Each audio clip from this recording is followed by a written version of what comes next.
High, আজকে আমরা গ্লুকোজের সাইক্লিক স্ট্রাকচারটা পড়ব এবং তোমাদেরকে বোঝাবো যে সাইক্লিক স্ট্রাকচারটা কেন প্রয়োজন হয়েছে। প্রথমে আমরা দেখে নিই যে গ্লুকোজ সাইক্লিক স্ট্রাকচার কীভাবে গঠন করে। গ্লুকোজ মলিকুলে অ্যালডিহাইড রয়েছে, যেটা হচ্ছে একটা ইলেকট্রোফিলিক সেন্টার, কারণ এটা হচ্ছে কার্বনিল সেন্টার, তো কার্বনিল সেন্টার ইলেকট্রোফিলিক হয়। তো প্রত্যেকটা ওএইচ গ্রুপ হচ্ছে নিউক্লিওফিলিক, কিন্তু এখান থেকেই মানে 1 নম্বর, 2, 3, 4 এবং 5 নম্বরের অক্সিজেনই নিউক্লিওফাইল হিসাবে গ্লুকোজের কার্বনিল সেন্টারে অ্যাটাক করবে, এর ফলে এই বন্ডটা খুলে যাবে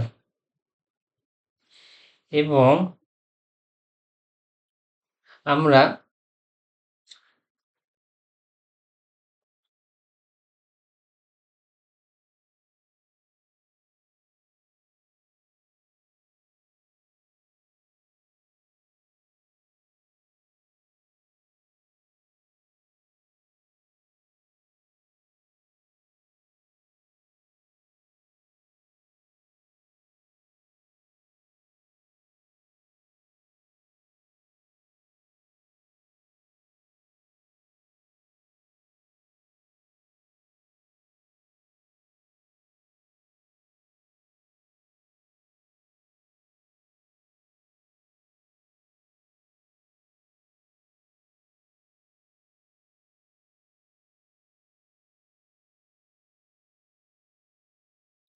তাহলে তোমরা বুঝতে পারছো, অক্সিজেন এখানে অ্যাটাক করবে তখন নতুন এই কার্বন অক্সিজেন বন্ডটা তৈরি হবে এবং এখানে যে ও বন্ডটা খুলে গেছে সেই ও বন্ডটা খুলে গিয়ে এখানে ওইচ হবে,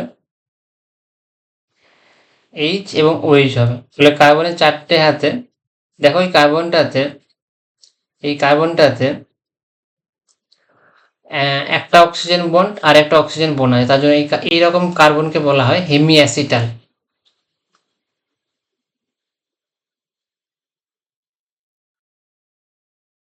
হেমি অ্যাসিটাল মানে যে কোনো অ্যালডিহাইড গ্রুপ, তুমি ধরো এরকম একটা অ্যালডিহাইড গ্রুপ আছে, তার সাথে যদি তুমি আরেকটা অক্সিজেন গ্রুপ জুড়ে দাও এবং একটা হাইড্রোজেন আছে, তাহলে এই সিস্টেমটাকে বলা হয় হেমি অ্যাসিটাল।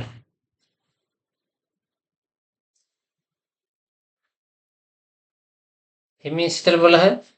আর তুমি যদি কোনো অ্যালডিহাইডের ওই কার্বনের সাথে দুটো ওএমই গ্রুপ জুড়তে পারো, তাহলে তাকে বলা হয় অ্যাসিটাল।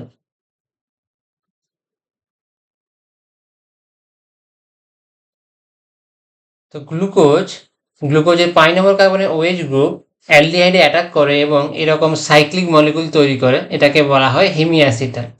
তো এই মলিকুলটা দেখতে কেমন, আর যখন ওএইচটা লেফটে থাকবে, যখন লেফট সাইডে থাকবে, তখন তাকে বলা হবে, সেই মলিকুলটাকে বলা হবে বিটা। এটাকে বলা হবে বিটা ডি গ্লুকোজ।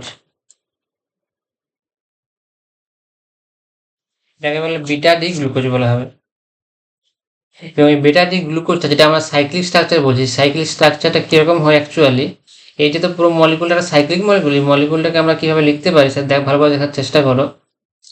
আমরা প্রথমে নাম্বারিং করবো 1, 2, 3, 4, 5 এবং 6। আর 6 নম্বর কার্বন এটা করো। তাহলে দেখো 5 আর একটা হচ্ছে 6, এটাকে 6 ড্যাক্স করো। তাহলে দেখো 6 মেম্বার একটা আমাকে রিং করতে হবে, যেখানে একটা অক্সিজেন হচ্ছে একটা রিংয়ের একটা পার্ট। তাহলে এটা হচ্ছে আমাদের 6 মেম্বার রিং। এবারে আমার যে 1 নম্বর কার্বনটা হচ্ছে, এইটা হচ্ছে 1 নম্বর কার্বন। তো এখানে যখনই বিটা হবে, এটা যে বিটা বন্ড, বিটা ওয়েজ বলেছিলাম, বিটা ওয়েজ মানে লেফটে থাকবে, তখন ওয়েজটা উপরে থাকবে। তারপরে 2 নম্বর কার্বনে দেখো এই হাইড্রোজেনটাকে আমি নিচে করেছি, মানে এই ওয়েজটাও নিচে চলে আসবে, আর তারপরে হাইড্রোজেনটা আবার নিচে আসবে। মানে একই পাশে যতগুলো গ্রুপ আছে, একই পাশে যে গ্রুপগুলো আছে, সেগুলো সব একই সাইডে থাকবে। হাইড্রোজেন দেখো নিচে রেখেছি, তার জন্য ওই নিচে রেখেছি, আবার হাইড্রোজেনটাকে নিচে রাখতে হবে, আর অন্য গ্রুপটা উপরে উঠে যাবে। তারপরে আবার ওএইচটা নিচে নামবে, হাইড্রোজেনটা উপরে উঠবে, আর এখানে CH2 OH।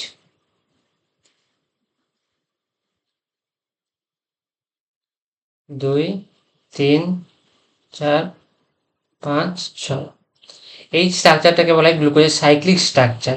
বুঝতে পারলে? যেহেতু এটা পাইরান রিং এর সাথে মানে পাইরান রিং হচ্ছে এরকম, এটা হচ্ছে পাইরান রিং, যেহেতু পাইরান রিং এর সাথে সিমিলার তার জন্য এটাকে বলা হয় বিটা ডি প্লাস গ্লুকোপাইরানোজ।